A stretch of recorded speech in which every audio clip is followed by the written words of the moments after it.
show is AD on the radio. What? Today on the show, we discuss why the government being in complete shambles is actually excellent news for Americans. Plus, the future of the Mooch, depression, and getting help. And not only that, Paris Hilton wants to be recognized as an artist now. I don't think what she did is called art. No, not the night vision stuff. Something different.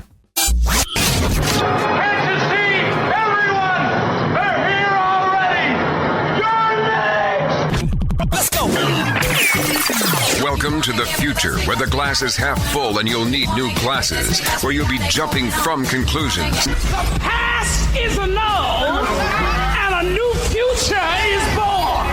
Never before in history has so much meant so little to so many.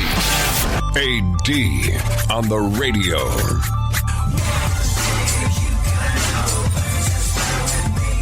So I'm going to tell you why I'm glad our government is such a freaking mess right now. And I think by the end of this, you'll be glad too. I base this on a certain amount of personal experience.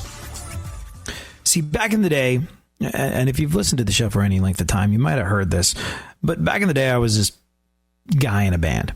And we got up in the game really quickly. I think the second show we ever played, we got our record deal. But it took a while. It took a while for the record deal to really sort of kick in. There was like a 3 to 5 month negotiation period. So we played one show, and we'd had this one song that we'd gotten to a local DJ in London called Gary Crowley. And Gary Crowley played us on the radio, and people showed up to the show. And then everybody in London pretty much showed up to our second show, including every record label that there was. This is back in the day when airplay meant something. But it was crazy. It was crazy how quickly all this came together.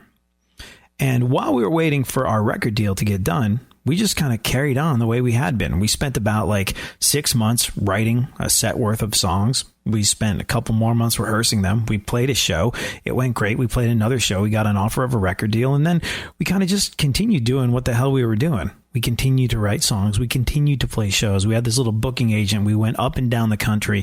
We played all these incredible colleges where people lost their ever-loving minds. We were building and building and building. We were selling more merch and more T-shirts and being booked more and more and playing to more and more people all the time. And then, finally, the record deal kicked in. And what happened the moment other people got their hands on us? When we stopped being self-reliant, when we stopped being this entity that operated under our own steam, we were told, ooh, you know that show you're going to play? Maybe don't play that. We have to make sure that you're playing the right shows. That's what our fancy manager said and what our record label said. We don't want you getting a reputation of, being too eager. What do you mean too eager? Of course I'm eager. All I want to do is play shows. I want to rock. I'm a kid. This is what I want to do. Yeah, but we got to be a little bit more selective with what you do. And I don't know if we want you playing in London. What, you mean where we're from, where our biggest fan base is? You don't want us playing in London? No, there's a lot of press. There's a lot of journalists. There's a lot of magazines in London. And we have to make sure that you have the right image and the right everything before they get a chance to write a review on you. Well, they already did. Here's a good one. Yeah, but we got lucky with that one. We want to slow things down. And that money that you're learning how to handle yourself, like when you merch out and when you pay the individual members of the band and when you do taxes at the end of it, we got people for that. We want you to go be the best artist you can. And we went from being this really fast moving, really self-contained thing that for the promise of the release of an EP handed off control to a bunch of people that didn't know what they were doing, didn't care really the way we cared, had some ideas, had some opinions, but, well, weren't really the people that we should be entrusting everything to. I remember thinking this to myself as I saw a record label executive do a mound of cocaine off of a table while he was telling me I was wearing the wrong pants. I was like, you're going to make life decisions for me with regard to my pants when that's okay. All right. And I remember learning a very important lesson as everything slowed to a snail's pace, as all the progress that we'd started to make for ourselves dissipated into nothingness, as our general enjoyment of being in a band started to go away. I was like, look what happened. We were happy. We were independent. We were self-reliant. We were self-contained. And then we started handing off bits of control and trust to these people that, I mean, in theory, they were supposed to get us where they're going, but it became pretty clear pretty quickly that they weren't going to do that. Yet, we kind of just sort of went with it. We kind of got back on track. But it was an important lesson that I'll never forget. Nobody cares about your interests the way that you're going to. And look, this is why I'm glad that our government is in such a freaking mess right now. And this is why by the end of this conversation you and I are about to have, you'll be too. Now, just to be clear, I'm saying our government as a whole. I'm not bashing the revolving door of thick-witted, knuckle-dragging insanity and narcissistic rage that is the White House over the last couple of weeks. No. The left, they're a mess too. You know what? In some ways, I kind of feel like maybe the left is worse because they know what they're doing, yet they continue to do it. The whole thing is a mess right now. And like I said, this is excellent news. We'll discuss why next.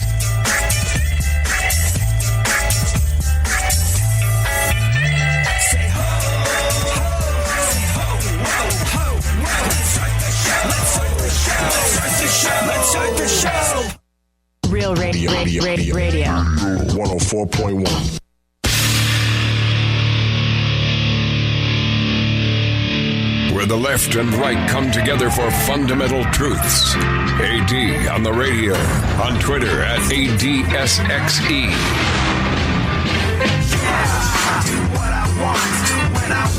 Oh my gosh, the government is such a mess. Everything is horrible. Everything is awful. We're all going to hell in a handbasket. Everything is all screwed up.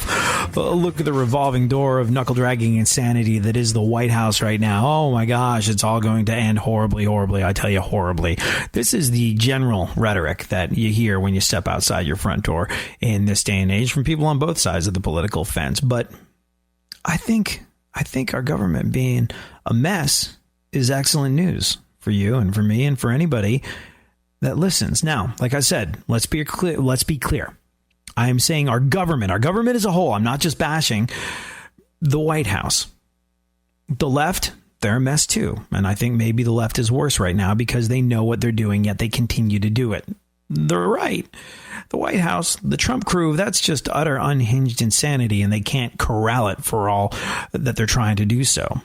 But the left knows what they're doing, and they continue to do it. The left currently has a criminal inability to put itself, politics, sore loserdom, all of the above aside, and do the right thing with regard to a very important issue, and that is healthcare.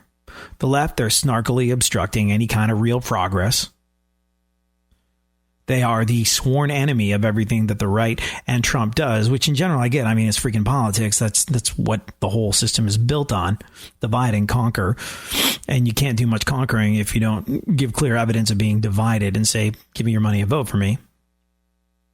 I get that politics is that in general. But when it comes to human American lives hanging in the balance, when it comes to the living hell that medical uncertainty is creating in the lives of people who need treatment and need to know what is going on with that treatment, the left is just as culpable and just as worthy of blame as the right. They came up with the initial lie. If you like your healthcare provider, you're going to keep your healthcare provider. The right responded by lying when they said, we're going to seamlessly repeal and replace Obamacare with something that's so great. Oh, believe you me, we've got good people in place, bigly. The left are guilty of demonstrating that they don't care about you in the same way that the right has. Cancer, a broken leg. You and I've talked about this before, but you know what? These things, cancer, broken leg, diabetes, multiple sclerosis, these things don't care how you voted. They can come for you, for me, for all of us at any time. Which is why it is, like I said, criminal that the left and right are currently engaged in snarky one-upmanship as opposed to life-saving. So the government as a whole is what we're talking about. But let's now talk about how you feel at the moment. How do you feel? How do you feel about your sense of security, your place in the world? How do you feel about our government. How do you feel about the fact that President Trump told members at his Trump National Bedminster Golf Club, where he spent so much time that he's there so often because that White House is a real dump? Yeah, how do you feel about the fact that our president said the White House is a real dump? How do you feel about the fact that Trump's communications director, Mooch, said that the president's top strategist, Steve Bannon, attempted to, the Mooch said that a presidential strategist, Steve Bannon, attempted to physically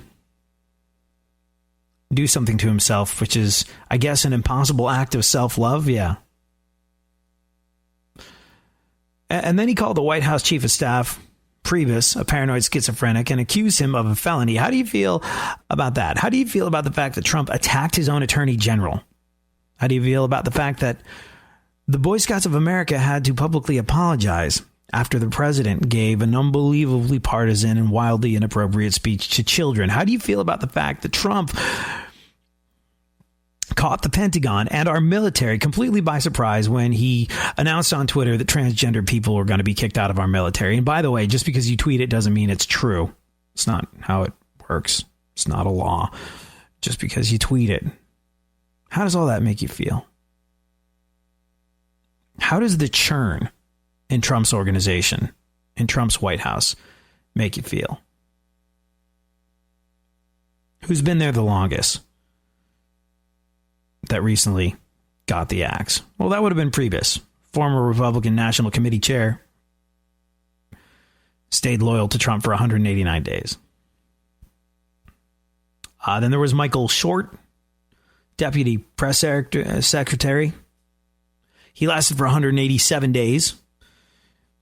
Gone, victim of the Mooch. Spicy. Oh, man, Spicy. What fun Spicy was. Sean Spicer lasted 183 days. Another one who flew the coop after the Mooch came to town. He'll be fine, though. Don't worry about Spicy. He's going to be on Dancing with the Stars. Don't you worry about Old Spice. Hey, Old Spice. I just got that. Walter Schaub, he lasted 181 days. He was the director of the Office of Government Ethics. He resigned 6 months before his gig was up. Do you remember all these people? I mean, it's really tough. We're starting to lose track here. KT McFarland, Deputy National Security Advisor, former Fox News pundit, was, not so much fired as reassigned. Became Trump's nominee to be a U.S. ambassador in Singapore. It's not going so great with you here in the White House. Let's send you to the other side of the world. How many days did James Comey last? The FBI director. Do you remember this one? Like I said, it's hard to keep track. We'll continue running down the list of a dozen people who have flown the coop since Trump has been president, and then discuss how that makes you feel.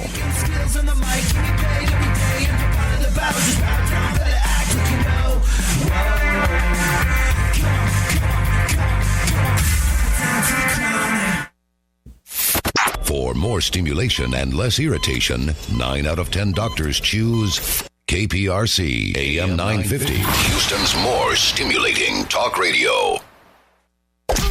Don't get the blues, get all the news. We mean all of you guys out there in Radio Land. All aboard! He's back. AD on the radio. Give it up, yeah. Give it up, yeah. Bring this on, come on, come on. So how are you feeling as we run down the Trump employee body count list? How are you feeling about our governing body? How are you feeling about the office of leader of the free world and president of these United States of America? If you lost count, we already discussed that Priebus, he lasted 189 days under Trump. Michael Short, deputy press secretary, 187. Spicy, everybody thought Spicy was going to go the distance. Sean Spicer lasted 183 days. Walter Schaub, the director of the Office of Government Ethics, 181. KT McFarland didn't so much get fired as reassigned to the other side of the world. Trump was like, things aren't working out all that well. You're the deputy national security advisor. But, yeah. Ooh, how do you feel about Singapore? Oh, good, because that's where you're going. I suppose the kicker in all of this, like the big one was Comey, right? I mean, if you are like me and a lot of other people, that was the shocking firing in terms of the Trump presidential employee bloodbath. Far and away, the most shocking firing of them all was James Comey. He lasted 110 days. Trump didn't do it in person. He fired him by messenger. And I don't know how someone is usually fired from their gig as director of the FBI, but it seems to me that if I were president, that will never happen. But if I were president, I do this sort of thing face to face. But yeah, it was shocking because Comey was fired as Congressional and Justice Department investigations into the links between Trump and Russia were starting to pick up a little freaking steam. And Trump straight up told the folks over at NBC that the firing was, quote, tied to this Russia thing. Then, clocking out after 106 days, Angela Reed. She was a White House usher, the second African-American and first woman to hold that job. She was fired back in May. Mike Dubke, he lasted 86 days. He was Trump's first communications director. Do you remember that? Yeah. Everyone went, oh my gosh, what's going to happen to this dude? He's communications director. He handed in his resignation right before the president's first overseas trip for personal reasons. And then there was Katie Walsh. Like I said, very hard to keep track of these things. Katie Walsh, Deputy Chief of Staff to Priebus. She lasted 70 days. Michael Flynn, 23 days. National Security Advisor for a whopping 23 days. One of 4 generals that the president has employed. And you know what? That's the excellent instinct. If someone has the gumption and tenacity and the need to serve that drives someone to the position of general, you would think that that would be a safe bet. Well, he resigned after it was revealed that he misled the vice president, Mike Pence, over his contacts with Russians during the election. And later on, he was painted as a guy who was vulnerable to Russian blackmail. Are you following? You updating your Trump scorecards? All right. Sally Yates, acting attorney general. She was fired after 11 days after refusing to defend the first version of Trump's travel ban. And then the most recent, the shortest lived, but perhaps the closest to all of our hearts, Anthony Scaramucci. 10 days. Scaramucci lasted 10 days. Named Director of Communications after having been scuppered out of a White House gig that he was after earlier. He threatened to fire everybody in his team over leaks. Now, the Mooch. The Mooch. Now, as much as the Mooch was looking like a gift from the gods of comedy, it's probably better that he's gone, right? I mean, look, oh, Moochie, we barely knew ye. But Mooch, you perpetuated negative Italian stereotypes wherever you went. You came, you saw, you called people on your own team paranoid schizophrenics. You said you needed to tweet stuff to make them crazy. You said that a chief presidential strategist was going to go all Ron Jeremy on himself during an interview that one would surmise must have been precipitated by the ingestion of literally all the methamphetamine on the Eastern Seaboard, after letting us know that you were the type of gentleman that would do the honest, noble thing and shank us to our faces. You ever hear that? Where he said, like, yeah, I don't like it. I don't like Washington. I don't like it because these are the type of people that will be nice to your face, and then the moment your back is turned, will get a shiv or a shank and stab you in the back. I'm more of a front stabber. Well, he got front stabbed after a mere 10 days. And technically, he got fired before his gig even started. I think August 15th was when it was supposed to begin. So he did no days. But man, what an impression he made in those no days. But yeah, Mooch. As much fun as the 864,000 seconds you were in the White House were, it was probably time that you were done. The Mooch got canned by the new White House Chief of Staff, another general, John F. Kelly. If you're like me, you've got your fingers crossed for General Kelly. If you're like me, you think that if there is a person that's going to get things straightened out at that dump, you know, the White House, that's what our president called it, that dump. If you think there's a person that's going to get things straightened out, it's probably going to be Kelly. He's probably the guy to do it. And the sooner the better. The Mooch and people like the Mooch, they have to go. They have to go. People that say and do those sorts of things have to go. They cannot be a part of our process here in this country. I'm not trying to be some sort of intellectual or linguistic elitist. I'm not trying to say that speaking like regular people speak is wrong.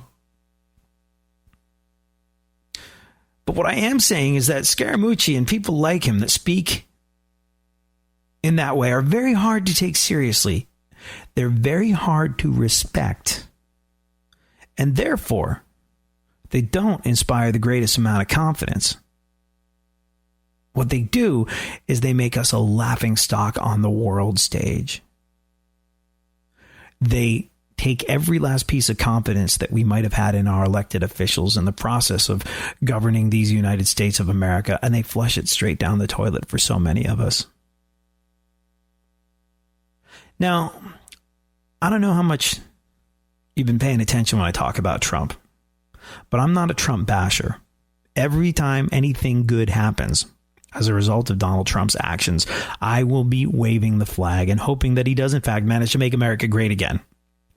Loved it before he was even in office. He said, oh, man, people that want to do business in Mexico and foreign countries like that, they better get used to paying a high border tax. And bazinga, just like that, car manufacturers moved jobs back to Michigan. And I was so stoked with that. I was so happy with that. And I didn't understand people that were going, too little, too late. We can't celebrate anything good that happens. I'm like, what are you talking about? A bunch of line workers in Michigan now have jobs. That's awesome, awesome news. So anytime things go well under Trump, I will embrace it. I will fly that flag. I'll be unbelievably happy that that stuff went well. I honestly believe Trump went into his presidency with the very, very, very, very, very best of intentions. And that in his heart of hearts, he wants the greatest version of America to evidence itself, and he wants it to evidence itself as a result of his actions so that he can chisel himself into Mount Rushmore the way he's talked about. But guess what? America being made great again, that will never happen with people like the Mooch being given any kind of real responsibility or public platform. Hide him away. He was a humongous Republican fundraiser. I mean, he's a hedge fund guy. He's a money dude. He's connected to people with vast sums of money, and he was able to raise a whole bunch of cash. And obviously he got a tacit understanding somewhere along the way that he was going to be assigned a government gig. Reassign him to Singapore. I'm sure he could do bigly things far away. But we're never going to be the best version of ourselves with people like Mooch speaking for us. So hopefully John Kelly turns Trump's White House around, and hopefully he manages to get things on an even keel. And as far-fetched as it starts to seem in times like these, we get an America that really is great again. That is what I hope. That is what you hope. But if the next 3.5 to 7.5 years are anything like the first 6 months of the Trump era, this is why it's good for you and for me and people all over America to see it for what it is. And you know what it is? That absolute sense of chaos. Who's driving this thing? What's going on? Does anybody know what's going on? All this fear that you're feeling every single time that you look at that mess in DC, that's a sign that you're on your own, my friend. That's a sign that you are on your own. And that's valuable. Don't look to your government. Don't look to your elected official Don't look to a politician that doesn't know your name and wouldn't recognize your face to make anything happen in your life. If it's you, you can count on you. So act as if the person you can count on is you. Act as if you can't count on your government at all. When it comes to your finances, when it comes to healthcare, when it comes to your children's education. All the things that matter the most to you in this world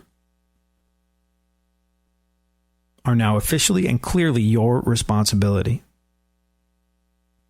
Any promise that any politician has ever made you about looking after you and your interests, that was a lie. It always has been a lie. It always has been a lie. But if there's one thing that the current mess can do, it's convince people that they have to handle their own business. You got to.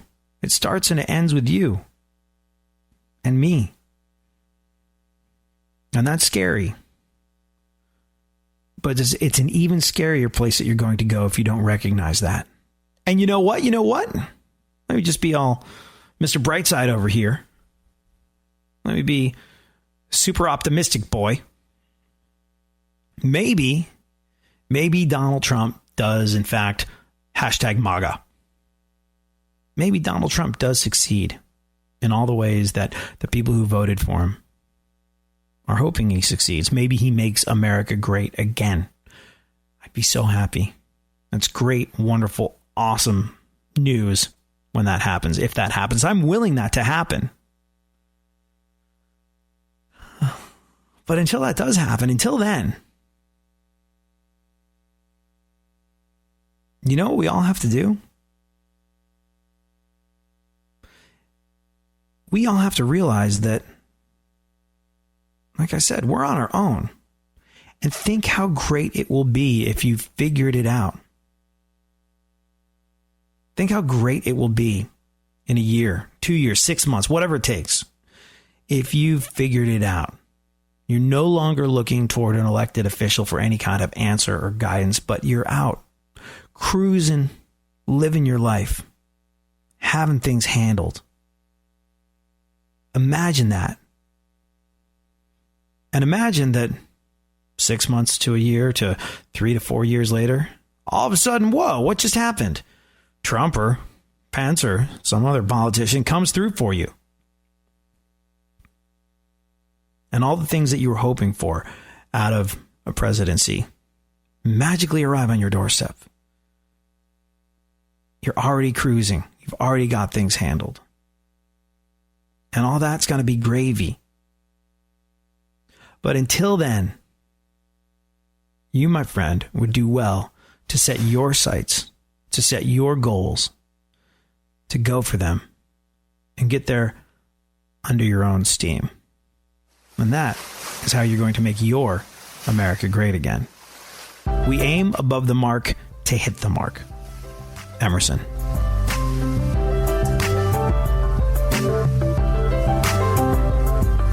Sometimes you just know you're done. You're longing for that shining sun. You walk these streets most every day. You're waiting to get washed away.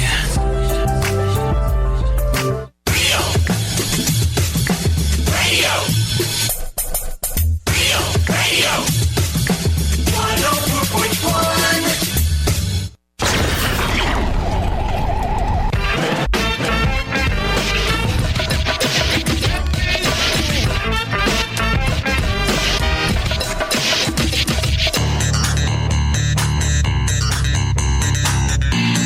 Now, more AD on the radio. Back once again, the ill behavior, delivering and giving you a musical savior. Back once again. So, Funkhauser, if you had to take a guess, what do you think the funniest word in the English language is? I can't say it on the radio. Come on. Scientists have figured it out. Scientists have, I don't know how scientists determine funny. I don't know what the science of funny is. I'm sure there have been studies, and I'm sure there's some sort of like quantifiable data out there with regard to funny and how you can scientifically prove something's funny or not. But scientists have determined the funniest word in the world is, well, we'll just have to get to that later. Oh, no, there's definitely a reason to stick around. But I can tell you what scientists have determined is the funniest word in the world is, in fact, something that is safe for radio. Oh. I like words that sound dirty but aren't, like kumquat. Look out. Careful. Muckluck.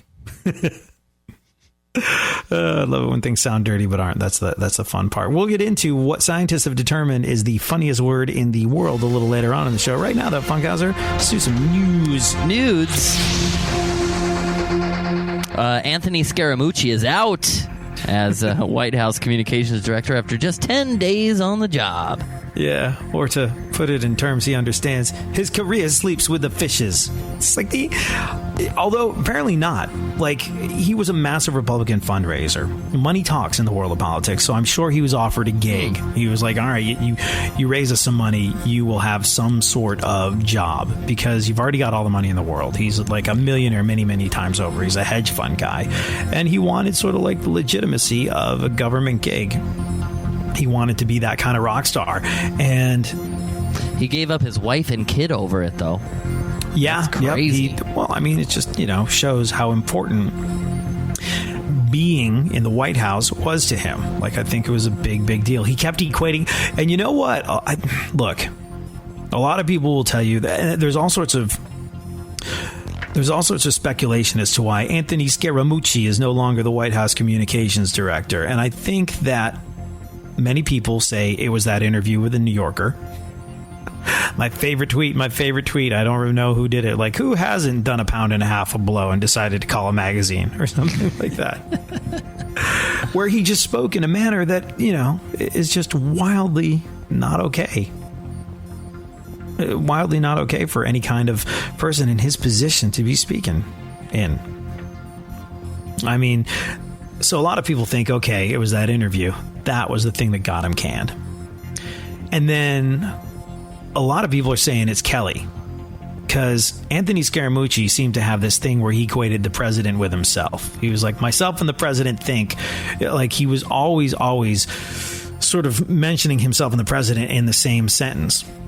And he had this weird thing. They did video. Was that some political analyst somewhere took video of Trump and took video of Anthony Scaramucci and saw that Scaramucci was more or less copying every physical mannerism of Donald Trump. He wanted to be a part of that really, really badly. And that was obvious to everyone a bazillion miles off. And I think that Kelly might have decided to have him canned. Not necessarily just because of that interview, but because he didn't respect the chain of command. Kelly's a general. You're going to respect the pecking order. Rich kid, hedge fund dude that's inexperienced in the world of real people and government and the military. You, my friend, answer to me. And if you try and go around me and go directly to the president when I'm his chief of staff, then you are so toast. And he was almost immediately. And I think that's probably why he got canned. The other reason that people say he didn't last all that long is, look, Donald Trump obviously thinks a lot of himself. He has been on a lifelong quest. Whether you think he's a great president or not such a great president, he's been on a lifelong quest to get the name Trump out there. Of that, there is no doubt. And all of a sudden, Scaramucci comes along, and it's almost like the Donald was second billing to Scaramucci. He was grabbing up a lot of column inches and headlines, and he was doing these interviews, and he was being talked about, I think, a little bit more than the Donald was comfortable with, especially because he was occupying such a lot of the Donald space by acting like him, by talking like him, by trying to equate himself with our president. Anthony Scaramucci, I think, equated himself out of a gig. But there you go. He now has more time to play his favorite game. 4-letter words with friends. President Trump is denying there's any chaos in the White House. Right. And any member of his staff who says otherwise will immediately be fired.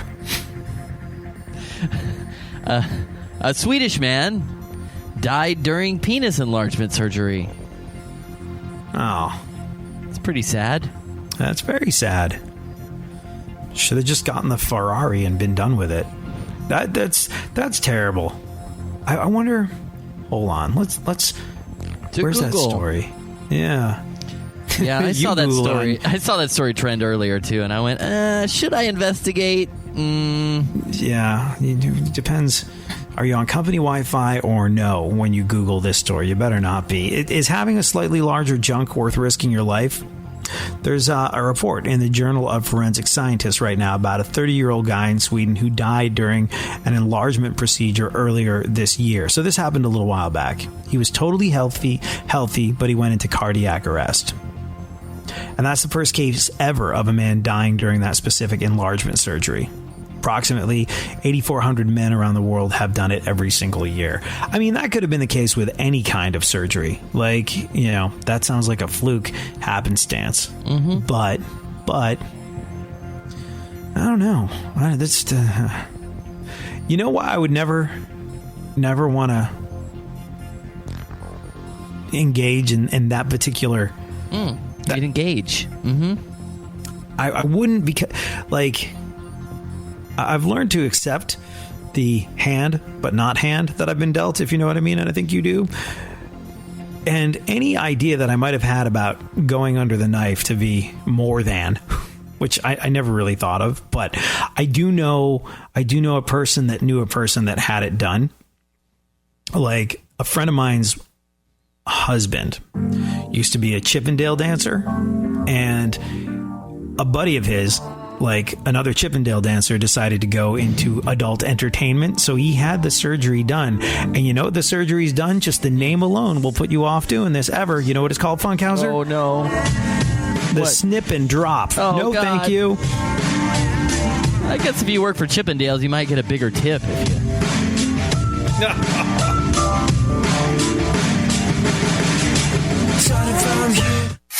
Leave the stimulation to the professionals. Everyone is so smart. KPRC, more stimulating talk radio. There's something happening here, and you should know what it is. The dumbing up of America. Now, more AD on the radio.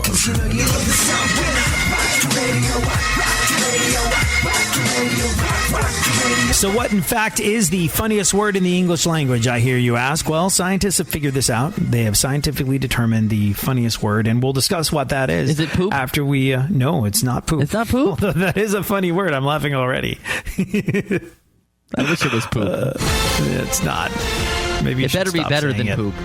I don't know how many times you can say that and still be on the air. I mean, I know you're allowed to say it, but there's 4. I just hit the limit. Okay, then we should probably move right along. We'll discuss the funniest word in the English language later. Video has surfaced of an airline employee in France punching a passenger holding a baby. Yeah. It's terrible, obviously. Although, in the employee's defense, I think he was just trying to beef up his application for a job at United. Go on. A man killed his wife on a cruise because she wouldn't stop laughing. Well, what do we know from that? What do we know about that? Because she wouldn't what? She wouldn't stop laughing. Oh. So we know it was a cruise ship where Dane Cook was not performing. All right. That's great, because I've seen him so many times and it's always the same reception. Has he made you laugh? Throughout the years. I'm sure he wanted to. But he didn't. I've seen like 3 Dane Cook specials. The first one really made me laugh. And I think actually the first one, I don't know if I saw it or I heard it, but it was really funny, actually. No, Dane Cook was funny. I take that back. That was cheap of me. That was cheap of me, because Dane Cook, how did he make me laugh? The one where he talked about being a guy that worked at Burger King. And like the woman comes on to him while he's working at the drive-thru, and he goes, "She wants it her way." That's funny. The only thing I thought he was funny in was Curb Your Enthusiasm. Was he in Curb Your Enthusiasm? Yeah. I'm not going to spoil the bit, but yeah, there's a bit there. It's really. I've seen every Curb Your Enthusiasm. That seems like the sort of thing I would remember. He was in Louis C.K. That's Do you remember? It. I'm sorry. Yeah, that's it. He was in the Louis C.K. show, where they had like this. They had sort of a scene where he discusses the fact that because like the whole thing was the whole thing, Louis C.K. had said that Dane Cook stole his material from him about being itchy in the nether regions. And and there's a great scene in that show, Louis, where he sits down with Dane Cook, and Dane Cook goes, 2006 should have been the best year of my life, but it wasn't. And it wasn't because of you, because you accused me of stealing your joke about being itchy in an intimate area. And he was like, my intimate area itches all the time, literally all the time. This is not something that's unique to you. It was really, really well done. And I think it went a long way to squashing the beef between the two of them. Yeah, it was good. You know, Louis C.K. also said, I think a lot of people might have appropriated his material, but you know that song that Dennis Leary sang on his first special ever? The one that goes, you know, I drive really slow in the super fast lane while people behind me are going insane. And I can't say what he said it was, but you know that song? Mm-mm. Oh, well, Louis C.K. said Dennis Leary stole the premise of that off of him. And I don't know. Louis C.K. is unbelievably funny and hilariously original. And every time I see him, he gets funnier and smarter. And I would imagine that there's probably a lot of people, if you're in the business of the ha-has and the hee-hees, that would potentially take from him. I don't know. I don't know how that works. All I know is that we don't have as much pressure. We're in the profession of being vaguely amusing, so we don't have to go for the belly laugh to get the mortgage paid. What else? New app determines if you're depressed. Really? Huh. I don't need an app to tell me the answer to that one. Go on.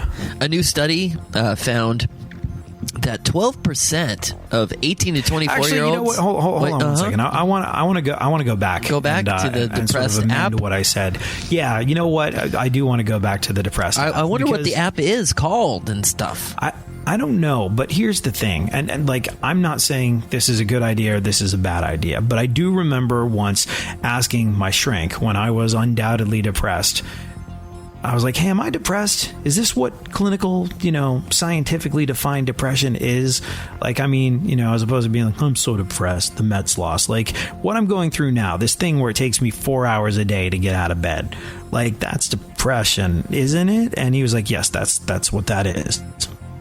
And I remember I was at a period in my life where I had to factor in 4 hours. Like anything that I did, if I made an appointment, instead of making it 9, I had to make it at noon because I knew it would take me 4 hours to crowbar my depressed butt out of the bed and get on with life. But as clear cut as my depression was, I still had to get a yay or a nay from my shrink. Like, medically speaking, am I? And he was like, yes. So look, I don't know what the legitimacy of this app is, but yeah, I totally understand the question. And that's all I have to say about that. Go on. A new study found that 12% of 18 to 24 year olds have never seen a cow in person. And since they're millennials, they're sorry not sorry about it. By the way, further to the depression thing. There is no shame in seeking help. There is no shame in needing to talk to someone. There is no shame in having depression. It's not a sign of weakness. It's not a sign of you not being able to handle life. It can be a number of different things. It can come from the chemical soup that make up what's going on in your brain. It can come from things that are circumstantial. It can be a mixture of those two things, but it's like anything else. It's like cancer. It's like a broken leg. It doesn't care who you are. It doesn't care who you voted for. It could come for you. It's bipartisan, and it has nothing to do with your strength or weakness if you seek a little help and advice when you feel like you need it. So there, have I made myself clear? I think I have. I think so. Okay. Yeah, it's okay to want to talk to people. And even better if you want to talk to somebody and you do. Go on. Talk to us. We're here all the time. Yeah, tweet us at ADSXE or at FunkFM. Now, here's the thing. We are no substitute for a therapist. And you know why a therapist is good? let's say you are fortunate enough to have friends that really, really want to listen. Now, the problem with friends is a friend is going to try and reflect back at you. A friend is going to try and commiserate with you. If you go, I don't know if I can take another day at work. I don't know what it is, but I walk in there and I feel like I'm entering a pit of despair. They're going to be like, yeah, I totally feel you, man. I had that for a long time when I was at my job, but now I'm cheerful. So you might want to cheer the hell up too. Let's go get some ice cream. A friend is going to want to fix. A friend is going to want to relate their own experience. A friend, unless they're incredibly sensitive and intuitive, or they happen to have some sort of experience in counseling, will kind of get in there and sort of want to fix you or want to reflect their own experiences back at you. And this is why it's good to talk to someone that's just going to listen and then weigh in when it's appropriate and maybe guide you as you think. It sounds, if you've never done it before, like maybe a bit of a tedious process, but it can really, really, really help. So even if you do have friends that absolutely want to listen to you, recognize that there is an advantage in talking to a professional. Okay, go on. Paris Hilton says she wants to be recognized for her DJ skills. But isn't she... Wait, what? Say that again? She wants to be recognized for her DJ skills. Paris Hilton? Like Waka Waka. But isn't she already? I mean, we've all seen the tape. Oh, wait. You said DJ. Oh, no. No. Yeah, okay, yeah. Nope. I wonder if she's good. Like, she started DJing a long time ago, and everybody was like, just go back to doing it. I've seen her do it before. It's pretty good. But was she actually doing anything? Yeah, man. She's hitting the buttons and stuff. It's not hard when you learn. It's just buttons. But I mean, I wonder if she... Anyways, like, here's the thing. When people first started scoffing and mocking Paris Hilton for calling herself a DJ, it was years and years ago. Like, probably 5 to 7 years ago, I'd say. In those 5 to 7 years, she might have picked up some skills. You would never know. Like, so you really think that she put the effort into it? DJ school. I do think that maybe she might have put the effort. She may have gotten her 10,000 hours. Yeah, she might have decided she wanted to be really good at something. It's not like she has the pressures of a job to go to. It's not like she has something to do other than stay at home and practice her Waka Waka skills, her Zigga Zigga. The wheels of steel, the ones and the twos. The beast on the ones and or the twos that she has become. Charlie Sheen has some news here. He thinks the moon is hollow. Oh, yeah, that's right. Charlie, yeah. He thinks the moon's hollow. Where, pray tell, does Charlie Sheen get these wacky ideas? Oh, wait, yeah, that's right. It's crack. How much time do we have left before we got to get out of here? 2 minutes? I guess it's time that we discuss the funniest word as determined by science. So apparently the key to being funny, Funkhauser, is to talk like a rapper from 1993. Why, I hear you ask? A team for real? For real. Although that's not the funny. Yeah. No. It has nothing to do with an easy, a forsheezy, or a mineasy. A team of scientists out at the University of Warwick in England just released the results of their study to find the funniest words in the world. And out of 5,000 words, the winner is, you ready for it? Yes. Booty. As we know from the Beastie Boys album, Professor, what's another word for pirate treasure? Well, I think it's booty. Yep, that's what it is. Yeah. Booty. It beat out words like booby, hooter, nitwit, twit, waddle. Waddle's funny. I like waddle. Waddle's the best. Yeah, it beat out hooter, nitwit, twit, waddle, tinkle, bebop, and egghead. I don't know. Comedy's subjective. That's why a lot of people think Dane Cook is hilarious and continue to buy the tickets. That's why a lot of people think the word booty is funny. I think the word waddle, way funnier than booty.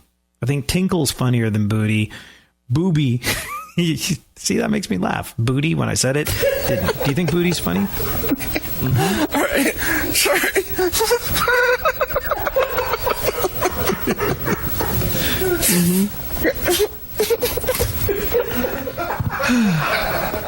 But like we said, it is subjective, Funkhauser. There's hard science to this. The researchers also found younger people were way more likely to say words like, All right. Are any of the, maybe we're too old. These words aren't funny to us anymore. Maybe you think it's funny. Do you think the word goatee is funny? Goatee? Yeah. I guess if I see one, I kind of giggle. But the word is not really that funny anymore. Hunchback? Kind of derogatory at this point, right? Are goatees no longer cool? What is a goatee? Is that just like the little beard at the Hair end? on your face, I think. How far does it grow up? Is it just up to the chin? I got self-conscious about the hair under my lip, which it's pierced, so I don't saver. Shave it that much. Well, yeah, but like, remember, like I cut all my hair off and donated it, and I posted a picture of it to Instagram, and I was like, hey, I donated my hair, and some guy was like, should have donated the soul patch. I was like, ooh, soul patch. I hate to think that I have a soul patch. Anyways, older people think words like catty, squint, and jingle are funny. I think the word squirt's funny. You say it, squirt. It's another word that sounds dirty, but isn't.